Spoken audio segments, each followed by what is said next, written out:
Información precisa, completa, veraz, objetiva e independiente. Directo a tu pantalla. Voz de América en RCR 750.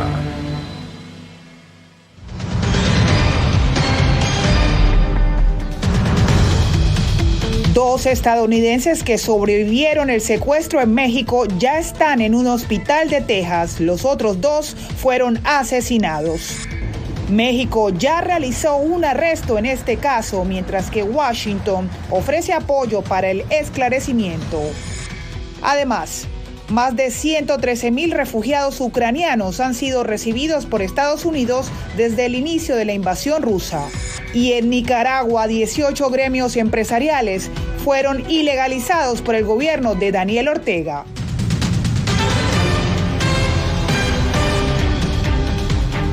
Hola, ¿qué tal? Les saluda Diva Lizeth Cash. Comenzamos esta edición del Mundo al Día con información sobre los 4 estadounidenses secuestrados en México, 2 de ellos fueron encontrados muertos y los otros 2 ya están en territorio estadounidense. Fueron llevados hasta la ciudad de Brownsville, en Texas, donde se encuentra nuestro corresponsal Víctor Hugo Castillo con lo último. Bajo un fuerte operativo y convoy de seguridad, los 2 sobrevivientes al violento ataque y secuestro la semana pasada de 4 estadounidenses en Matamoros, Tamaulipas, ya fueron trasladados a los Estados Unidos esta mañana.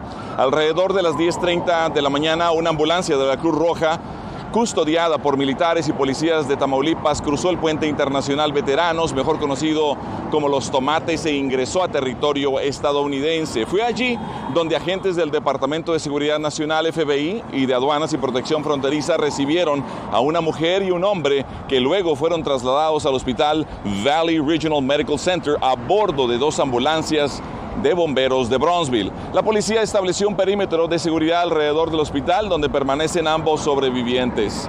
La agencia de noticias AP también reportó que los estadounidenses fueron hallados en un área rural al este de Matamoros llamado Ejido Longoreño y que el grupo viajó desde Carolina del Sur para que una de ellas se practicara una cirugía plástica en Matamoros. No está claro si los 2 cadáveres también han sido repatriados a Estados Unidos aún. Es la información por el momento. Víctor Hugo Castillo, Voz de América, Brownsville, Texas. Y pasamos al otro lado de la frontera, en México, en Matamoros, estado de Tamaulipas, donde fueron asesinados los 2 estadounidenses. Javier Egar nos reporta que este secuestro fue realizado por el Cartel del Golfo. Este video se volvió viral en pocas horas. Casi.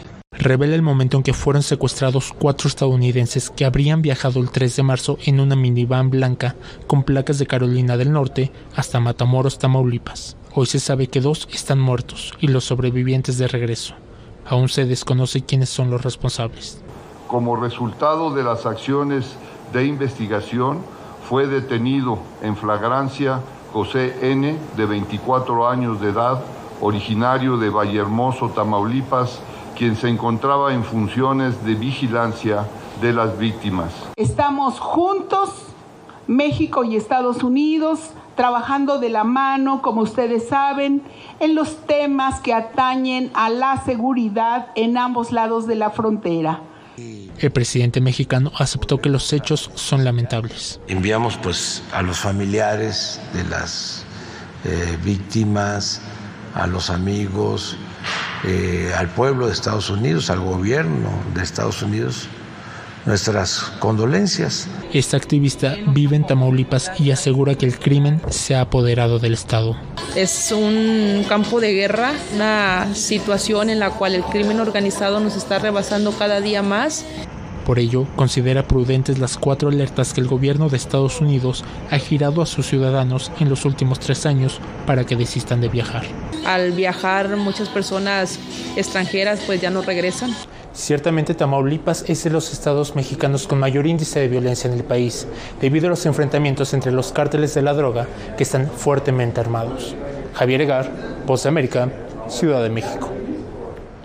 Y aquí en Washington, las autoridades expresaron su determinación para brindarle apoyo a sus homólogos mexicanos y así esclarecer estos crímenes. Vamos con Jacopo Luxi en la Casa Blanca en vivo y en directo. Jacopo, cuéntanos, ¿cuál es el mensaje de Estados Unidos? Bueno, Diva, las autoridades estadounidenses están trabajando sin descanso en estas horas, en este caso para saber qué ocurrió realmente en Matamoros. El fiscal general de Estados Unidos ya habló y afirmó que todas las agencias del gobierno federal están involucradas. El FBI, que está trabajando con las autoridades mexicanas, me ha informado, y los altos funcionarios del departamento están trabajando en estrecha colaboración con nuestros homólogos en el Departamento de Estado. Durante este momento difícil, quiero ofrecer mis más profundas condolencias a las familias de los estadounidenses que fueron atacados y secuestrados. Aquí en la Casa Blanca, la vocera Karine Jean-Pierre afirmó que la intención ahora es coordinar con las autoridades mexicanas para entender qué pasó realmente y al mismo tiempo, muy importante, dijo, apoyar a las familias de los 4. Los ataques a ciudadanos estadounidenses son inaceptables, sin importar dónde o bajo qué circunstancias suceden. Continuaremos trabajando de cerca con el gobierno mexicano para garantizar que se haga justicia en este caso. Desde el primer día de esta administración nos hemos centrado en desbaratar las organizaciones criminales transnacionales, incluidos los cárteles de la droga mexicanos y los traficantes de personas que luchan contra la humanidad. Seguimos comprometidos a aplicar todo el peso de nuestros esfuerzos y recursos para contrarrestarlos. El FBI no ha informado aún qué ocasionó el ataque, mientras el Departamento de Estado no descartó, Diva, designar a los carteles de la droga como organizaciones terroristas, algo que han pedido ya algunos legisladores republicanos en el Congreso. Gracias a Jacopo Luzzi en vivo y en directo desde la Casa Blanca.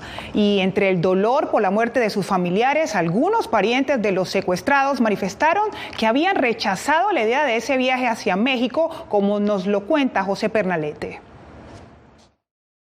La familia de los 4 estadounidenses secuestrados en México, 2 de ellos localizados sin vida, advirtieron que no veían conveniente que viajaran a ese país. En entrevista con ABC News, la hermana de una de las víctimas, Cindy Brown, dijo que habló con él un día antes del secuestro. Me sentí un poco incómoda y luego, como dije el viernes por la mañana, envié un mensaje de texto y no recibí nada. Antes de conocer el trágico desenlace, estos familiares anhelaban buenas noticias. Una de las personas secuestradas tiene 6 hijos, según sus allegados. Es duro para ellos también porque no podemos darles respuestas porque no sabemos nada. El FBI había ofrecido una recompensa de $50,000 por cualquier información que facilitara dar con el paradero de los rehenes y la identidad de los secuestradores. José Pernalete, Voz de América.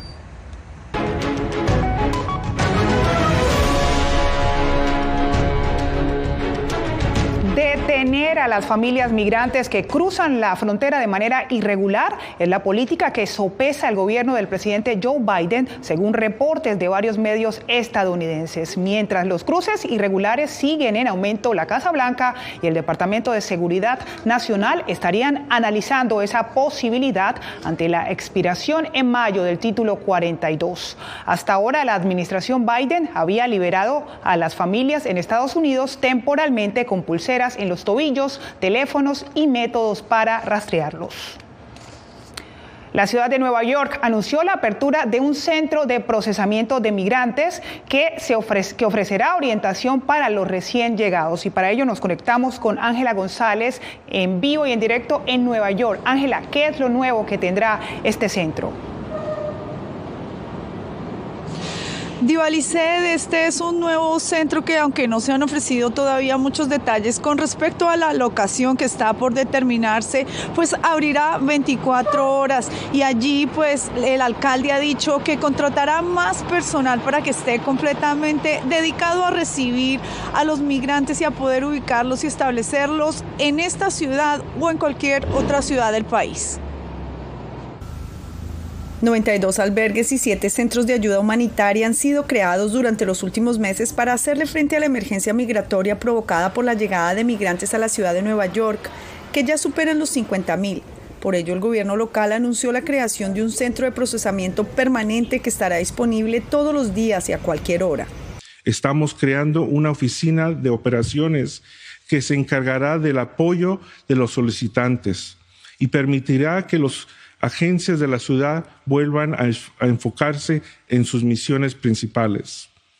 La ciudad también creará un nuevo centro de llegadas que centralizará nuestras actividades y estará abierto 24 horas, 7 días a la semana, donde los solicitantes de asilo pueden continuar recibiendo asistencia con sus necesidades. La inversión para atender a los migrantes ya llega a $600 millones y el alcalde ha sugerido que el plan incluye poderlos estabilizar y emplearlos.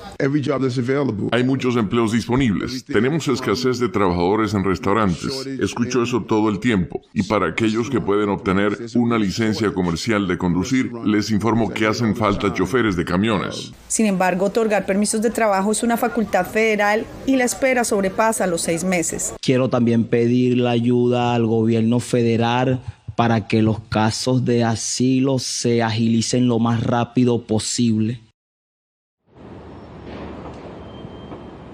Se espera conocer muy pronto también cuándo este centro será, cuándo será la apertura, y entre tanto, los migrantes que siguen llegando a la Gran Manzana tendrán que ser procesados en centros como el que se encuentra detrás mío de la Cruz Roja, uno de los primeros en abrir.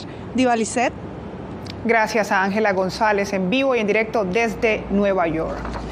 Y por otro lado, 343 migrantes indocumentados fueron rescatados en un tráiler abandonado en Veracruz, México, la mayoría proveniente de Guatemala. Según esto, el Instituto Nacional de Migración de México, dentro del grupo había 103 menores de edad no acompañados, todos ellos de origen guatemalteco. Además, en el vehículo se encontraron también a 212 mayores de edad provenientes de Guatemala, Honduras, El Salvador y Ecuador, así como 28 personas más que conformaban núcleos familiares de Guatemala y El Salvador.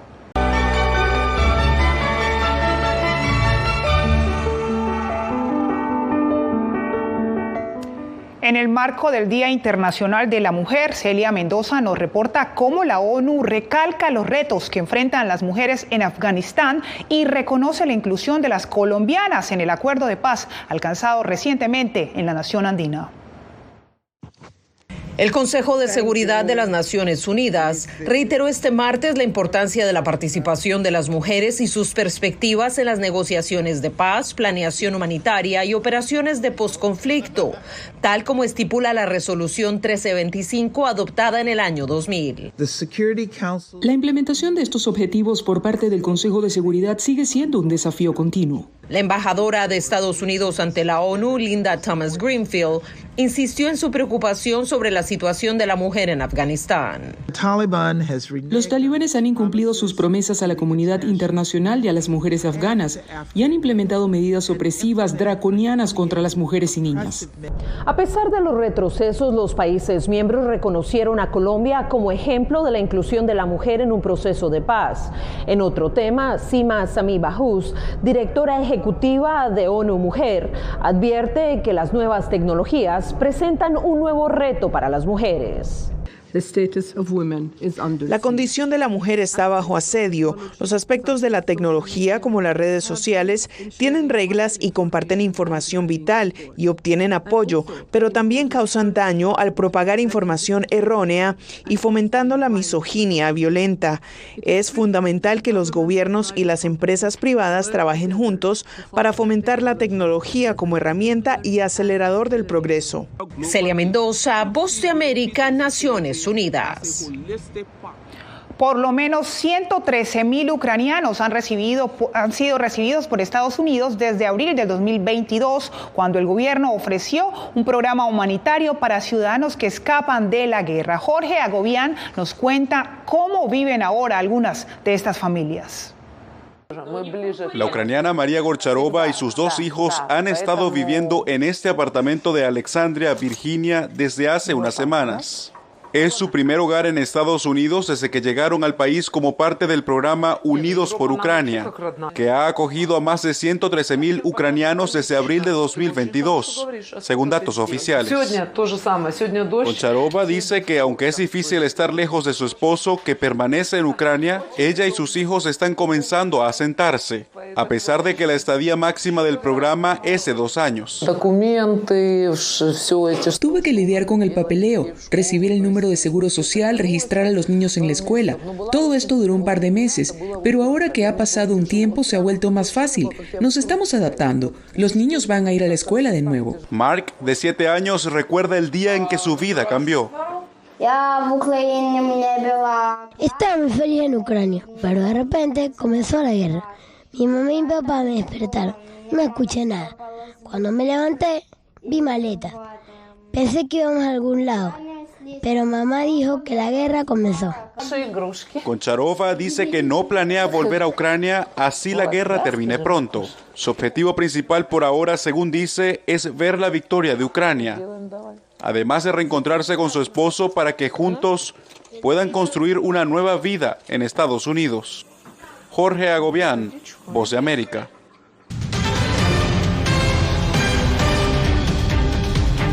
En Nicaragua, 18 gremios empresariales fueron ilegalizados por el gobierno de Daniel Ortega. Donaldo Hernández nos informa que, según el gobierno, hubo incumplimiento de una ley para organizaciones sin fines de lucro.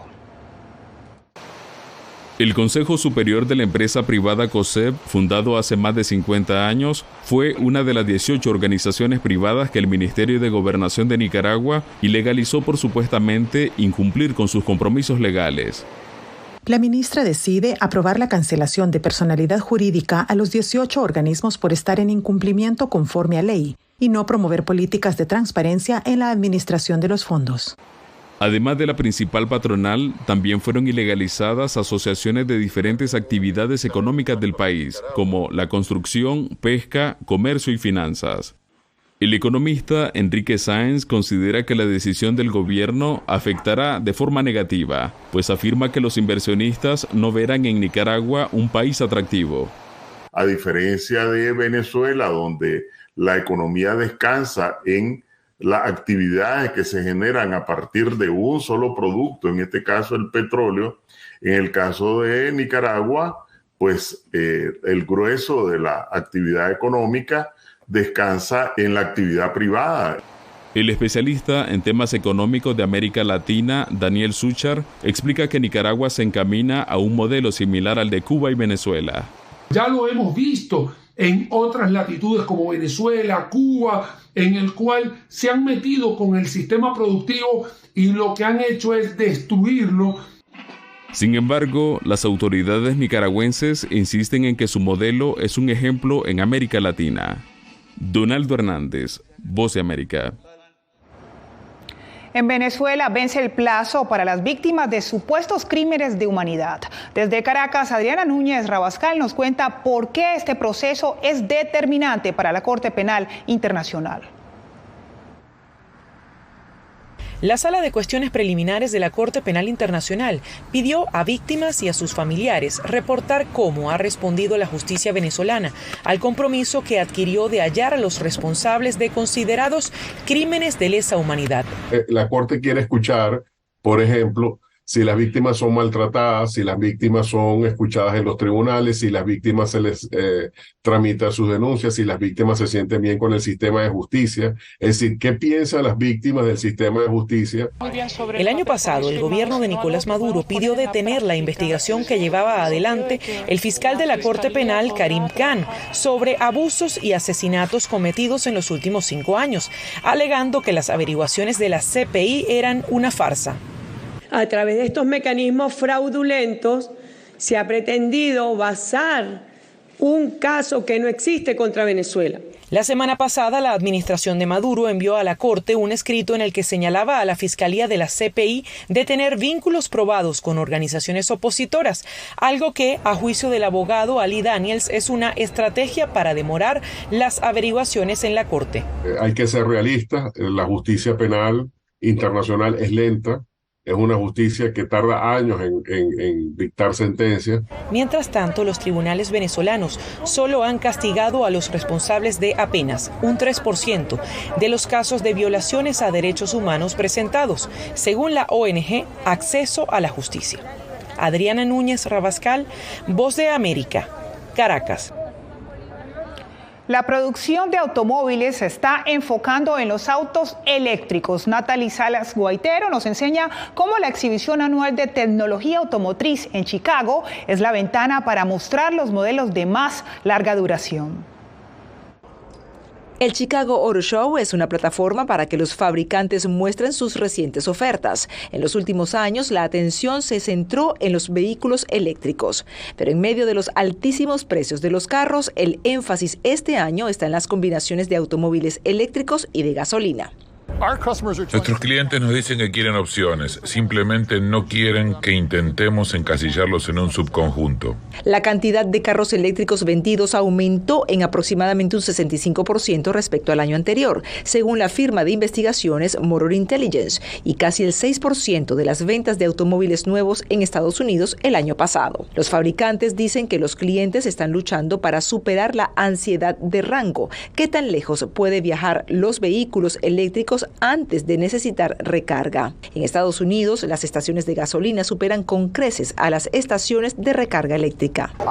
Nuestro plan para los próximos 5 años es ofrecer vehículos eléctricos para aquellos que estén listos en los 3 segmentos más competitivos, pero al mismo tiempo ofrecer vehículos a gasolina para aquellos que no están listos. Chevrolet dice que la demanda de sedanes a gasolina se ha desplomado. Sin embargo, el gerente de diseño de Dodge, Dejan Ninov, dice que los clientes quieren vehículos que se vean menos eléctricos y más clásicos.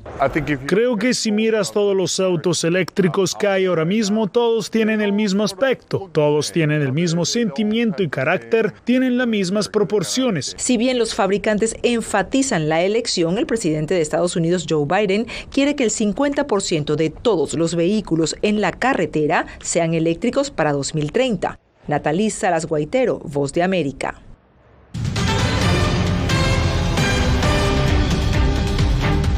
La Semana Santa en Guatemala es la manifestación más representativa de la religión popular, por lo que ahora se considera un patrimonio inmaterial de la humanidad. Desde Ciudad de Guatemala, Eugenia Sagastume nos cuenta.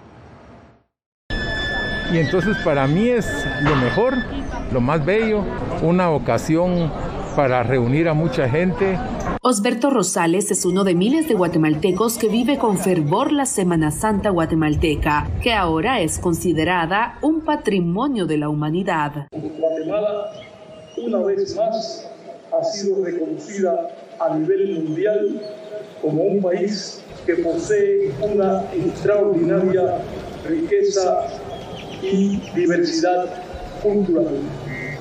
Y esto ahora se expresa con esta inscripción de la Semana Santa guatemalteca como patrimonio cultural intangible de la humanidad. Más de 55 procesiones, coloridas alfombras, tradiciones religiosas y delicias culinarias son parte de la Semana Santa, que atrae a miles de guatemaltecos, pero también a extranjeros. Reafirmamos nuestro respeto y la salvaguarda del patrimonio cultural de nuestro país.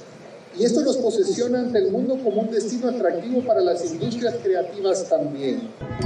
Fue en marzo de 2021 cuando Guatemala pidió a la UNESCO considerar la inscripción de la Semana Santa por ser la representación religiosa que reúne la mayor diversidad sociocultural del país. Eugenia Sagastume, Voz de América, Guatemala. Y Barbie celebra el Día Internacional de la Mujer con el lanzamiento de una muñeca a imagen y semejanza de Maggie Adrian Pocock, una científica espacial. La muñeca incluye un telescopio y tiene las trenzas de cabello púrpura de Adrian Pocock. Cuando era pequeña, las Barbies no se parecían en nada a mí, así que tener una que sea realmente yo es muy emocionante. Mi hija y yo bailábamos por la sala solo de pensarlo, así aseguró la científica británica afrodescendiente. Y de esta manera llegamos al final del Mundo al Día. Los acompañó Diva Lizeth Cash. Radio Caracas Radio presentó Voz de América.